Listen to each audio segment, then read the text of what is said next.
Bonjour, nous revoici pour la suite de notre formation complète de Photoshop. Donc nous avons vu dans la dernière formation comment régler justement les paramètres de performance de Photoshop pour qu'il aille toujours plus vite. Alors quand vous ouvrez Photoshop, vous aurez peut-être, il y en aura même sûrement, quelque chose qui va ressembler à ça. Réinitialiser les indispensables, quelque chose qui va ressembler à ça, avec peut-être voilà, une ouverture comme ça. Non. Alors vous aurez peut-être ça au départ. Si on fait créer, on va créer n'importe quoi, une image en 1920 par 1080 Full HD avec un fond blanc en 72 pixels par pouce, et on va cliquer sur créer. Là vous allez avoir quelque chose qui va ressembler à ça quand vous allez ouvrir pour la première fois Photoshop. Donc là vous aurez peut-être pas d'image, et là vous aurez peut-être pas plein de choses comme ça. Donc à quoi ça correspond? Donc là on va fermer ça. J'oublie de laisser ouvert, sinon ça va me rouvrir la page d'avant. Donc vous aurez sans doute quelque chose qui va ressembler à ça. Donc à quoi ça correspond? Donc ici vous avez des menus ici, complètement à gauche là, vous avez tous les outils que vous aurez besoin pour utiliser Photoshop. Ici vous avez les couleurs, le nuancier, les propriétés, les réglages, je vous expliquerai ça plus tard, la calque, les couches, les tracés, ainsi de suite. Vous avez plein d'informations. Alors tout ceci, ce sont des fenêtres. Partout, vous avez des petits pointillés au-dessus, là, comme là, vous avez des petits pointillés au-dessus. Ici, vous avez des petits pointillés au-dessus, là aussi. Si on fait... Alors, vous avez des petites flèches en haut, deux petites flèches. Quand vous avez les flèches en haut, là, on peut réduire cette fenêtre et réduire celle-ci. Là. Ici, vous avez, bien sûr, les petits pointillés. Alors, tout ceci, ce sont ce qu'on appelle des fenêtres. Si vous voulez en ouvrir d'autres, c'est pas compliqué, vous allez tout en haut, dans l'outil fenêtre, et vous avez ici toutes les fenêtres que vous pouvez activer. Donc vous voyez, moi j'ai si par exemple je veux la fenêtre 3D, ici j'ai la fenêtre 3D qui vient de s'ajouter, donc je peux prendre la fenêtre là et je peux venir la glisser ici, et là on a notre fenêtre 3D qui vient de s'ouvrir ici. Si je veux une autre fenêtre, je sais pas, qui n'est pas là, par exemple glyph. Voilà, on a une fenêtre sur les glyphes qui vient d'apparaître. On peut la prendre et venir la mettre ici. On a les glyphes ici. Et ainsi de suite. Par exemple, ça, c'est alors c'est les mêmes fenêtres, celle-là et celle-ci. Sauf que celle-ci, ben, c'est plus grand. Si je réduis, vous voyez là qu'on a la même chose. On peut prendre, en sélectionnant les petits pointillés qui sont en haut, on met le curseur sur les petits pointillés, on peut déplacer, on peut venir le placer là. Et bien sûr, on peut faire pareil dans l'autre sens. Vous avez compris que celle-ci, c'en est une autre. On peut venir placer ici, et ainsi de suite. On a plein de choses comme ça. Donc en fait ici on a deux volets, deux fenêtres, et on peut ouvrir toutes les fenêtres que l'on a besoin pour pouvoir travailler. Alors Photoshop en a déjà créé des fenêtres de base, c'est-à-dire une mise en place de fenêtres pour travailler tout ce qui est les photos, c'est-à-dire là on a les couleurs, on a les bibliothèques, on a les réglages, la navigation, parce que là on n'a pas vraiment besoin, et là on a les calques, les couches, et ça c'est pour faire des retouches photos. On a également une mise en place pour la peinture, si on veut, vous voyez, on a les styles de brosse, on a les couleurs, la palette de couleurs, on a les tampons, on a plein de choses qui ont été mis en place par Photoshop, par les créateurs de Photoshop, pour faire de la peinture. On a également pour tout ce qui concerne le mouvement, alors là ça sera pour les montages vidéo, et là vous voyez que là on a la timeline, enfin on a le, comment ça s'appelle, là on aura la timeline et le, enfin pour faire les montages vidéo en dessous, avec bien sûr la fenêtre où on verra les vidéos. Ensuite en dessous, au-dessus on a les graphiques et les web, donc ça sera pour tout ce qui est retouche photo, hein, vous pourrez vous en servir pour faire tout ce qui est retouche photo. On est plus sur du vectoriel là, parce que vous voyez ils ont différencié un petit peu les outils, alors que dans l'indispensable c'est tout sur le même. Ensuite on a tout ce qui concerne de la 3D, donc là on a 10 outils 3D ici, voilà, et enfin on a les fameux indispensables. Donc les indispensables sont ici. Alors toutes ces fenêtres là, on peut non seulement venir les placer ici comme je vous l'ai montré, mais on peut venir les prendre et venir les mettre ici. On peut bien sûr en cliquant ici les ouvrir, donc là il n'y a rien ici parce qu'il faut, c'est la fenêtre, j'ai pas pris la bonne fenêtre, on va prendre une autre, Tac. Celle-là, on peut la prendre, on peut la fermer. Voilà. Ici, on va prendre par exemple, je ne sais pas, on va prendre les calques. On va prendre les calques et les couches. Voilà. Alors si on déploie, on va obtenir quelque chose comme ça. On peut prendre carrément tout et venir mettre ça ici. Voilà. Et on peut venir, par exemple, mettre les couleurs ici. On peut même déployer. Voilà, quelque chose comme ça. On peut prendre l'onglet. On peut prendre l'onglet, le sortir de la fenêtre, venir le mettre ici. Voilà. Là, pareil pour les couches. On peut prendre les couches, on peut décider de les mettre là. On peut décider de déployer un peu les outils, prendre la part d'outils et venir la mettre là. Et ainsi de suite. Voilà. On peut déplacer vraiment tout ce qu'on veut ici. Pof. Et on peut aussi prendre les propriétés. On peut déployer les propriétés ici, quelque chose comme ça. Et on peut même décider, alors là vous ne le voyez pas, mais j'ai été les mettre sur un autre écran. C'est pas un problème. On peut vraiment mettre on peut sortir vraiment nos outils, nos fenêtres de la fenêtre.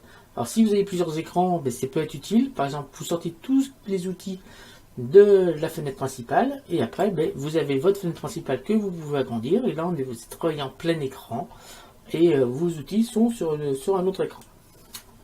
Donc si vous voulez sauvegarder cette apparence, par exemple vous avez décidé que vous préfériez avoir tout ça comme cela, voilà, et ben vous allez ici, vous allez tout en haut, vous cliquez sur la petite flèche, le petit V qui est tout au coin là, vous cliquez dessus et là vous allez créer une nouvelle espace de travail. Là à ce moment là on va faire espace de travail test tuto. Vous enregistrez, voilà, et après si vous revenez sur les indispensables, tac, ça bouge pas parce qu'on était parti des indispensables justement pour avoir cet aperçu là. Alors si vous voulez récupérer la fenêtre d'indispensable qui ont été faites par Photoshop, vous cliquez en bas et vous cliquez sur réinitialiser les indispensables.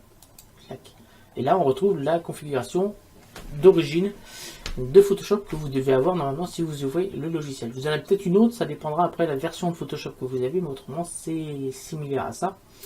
Ensuite, si moi j'en ai créé une, vous voyez, c'est les indispensables perso, voilà, c'est comme ça que je travaille. Alors si vous m'avez vu faire les tutos, c'est souvent sous cette version-là que je suis. Et après, ben, si on veut rouvrir un petit peu l'espace de travail tuto, on va cliquer sur l'espace de travail tuto, on retrouve la disposition des fenêtres. Et si vous vouliez, ben, là vous vous êtes rendu compte que là, tout compte fait, ben, là c'est mal placé parce qu'on ne voit pas assez l'image, vous pouvez replacer, il n'y a pas de problème. Et là, si on revient ici, puis on revient sur l'espace de travail tuto, c'est là. Mais vous voulez, tout compte fait, revenir comme c'était avant. Ben, vous cliquez sur la petite flèche et là vous faites réinitialiser espace de travail tuto. Et ça vous remet comme vous l'aviez créé.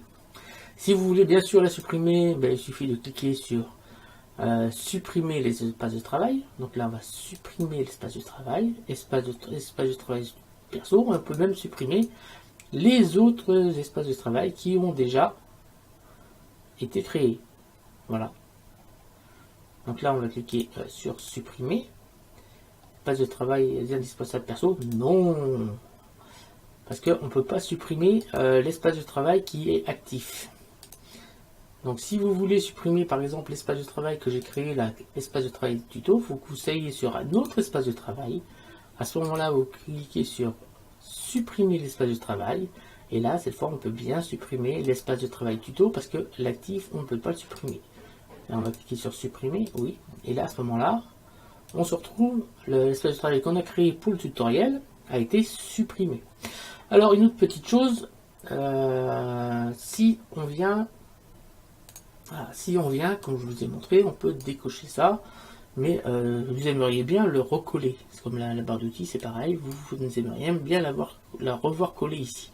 Donc il suffit de prendre, en cliquant sur les pointillés en haut, là, cliquez sur les pointillés, comme ça vous pouvez le déplacer où vous voulez, et vous allez le faire glisser jusqu'à ce que vous voyez une bande bleue comme ça apparaître. Alors moi j'ai quand même deux écrans parce qu'il y en a peut-être qui disent que si on a plusieurs écrans on peut aller à loin. Oui, on peut bien sûr aller sur l'autre écran, mais si on va doucement au bord de la fenêtre, vous allez voir qu'on a un genre de snap qui va arriver et on va avoir une ligne bleue qui va apparaître comme ça.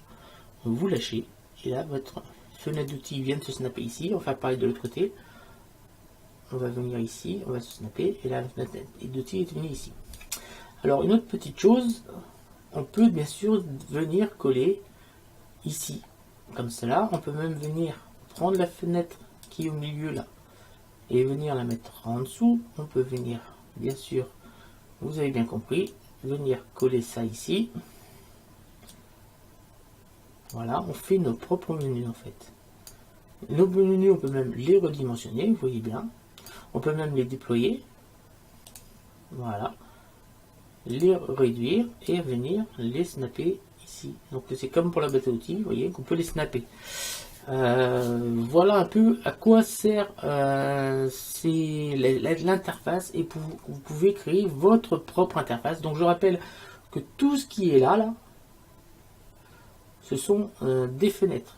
Par exemple ici, c'est la fenêtre propriété et réglage. Donc on vient ici, fenêtre propriété. On a ici, hop, on est bien sur la fenêtre propriété. Donc si je propriété et réglage, on va cliquer sur la petite croix, on n'a plus la fenêtre propriété et réglage qui est apparu. Donc on vient ici, fenêtre, donc on clique sur propriété et réglage. Elles sont toujours attachées ces deux-là. Voilà, elles sont toujours attachées, mais vous pouvez bien sûr décider de les séparer et on va voir que la propriété. À ce moment-là, vous venez là, on n'a plus que la propriété qui est là. Voilà. Si je reviens refermer, par exemple, la fenêtre propriété, je vais cette fois ouvrir la fenêtre réglage et on n'aura que la fenêtre réglage. Si on vient sur la fenêtre propriété, on n'a que la fenêtre propriété parce que je les ai séparés. Alors, comment ça fonctionne? Je vais ouvrir la fenêtre réglage et je vais aller chercher, par exemple, la fenêtre calque. On va déployer et on va prendre que la fenêtre calque. Je mets la fenêtre calque dans la fenêtre propriété et la fenêtre réglage dans la fenêtre propriété. Voilà. On va fermer cette fenêtre. Comme ça, on n'a plus les calques, on n'a plus rien. Ici, les calques ne sont plus disponibles ici non plus. On va cliquer sur fenêtre et comme quand j'ai fermé la fenêtre de propriété et de réglage, j'ai incorporé la fenêtre de calque dedans. Donc je clique sur propriété et là, on retrouve notre propriété de calque qui se trouve ici. J'espère que vous arrivez à suivre. Tac, on va fermer. Alors, bien sûr, toutes les fenêtres qui sont ici sont tout autant de fenêtres. Alors, avec une petite exception, c'est la fenêtre d'outils qui n'est pas avec les autres. La fenêtre d'outils, elle est ici, qu'on peut cocher et qu'on peut décocher. C'est la seule fenêtre qu'on peut cocher et décocher. Les autres, on clique dessus, elle s'ouvre. Voilà, la fenêtre montage qui vient de s'ouvrir en bas.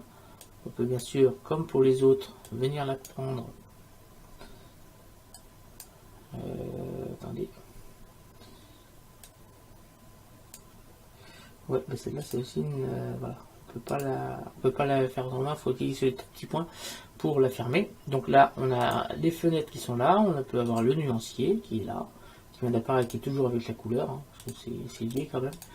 On a toutes ces fenêtres qui peuvent s'ouvrir.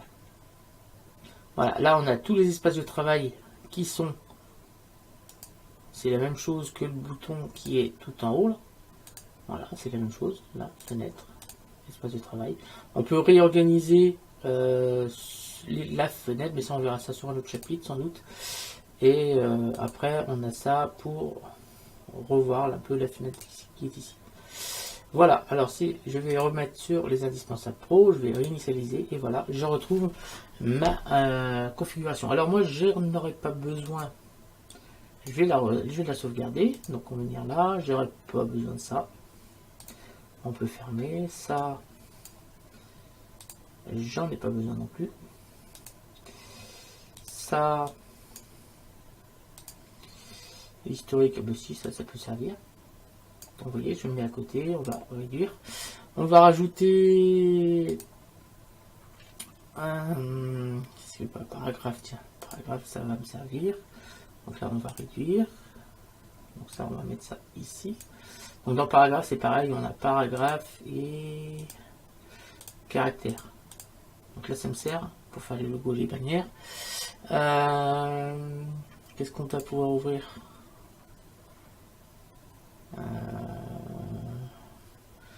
Propriété, réglage, c'est bon.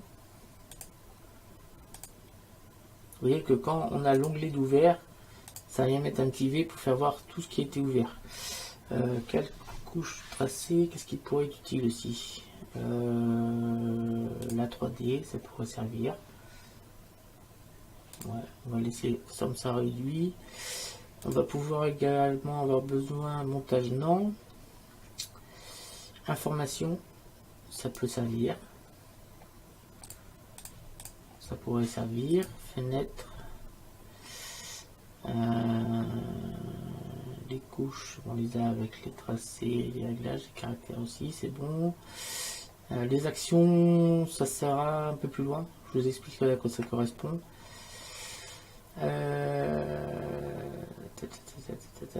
Et je pense que ça me suffit pour l'instant. Voilà. Hop, on vient ici. Donc là, ça va être ma configuration. Hein. Et là, vous pouvez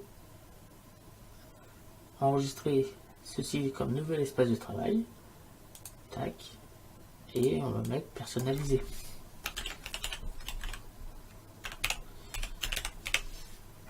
Voilà, on enregistre.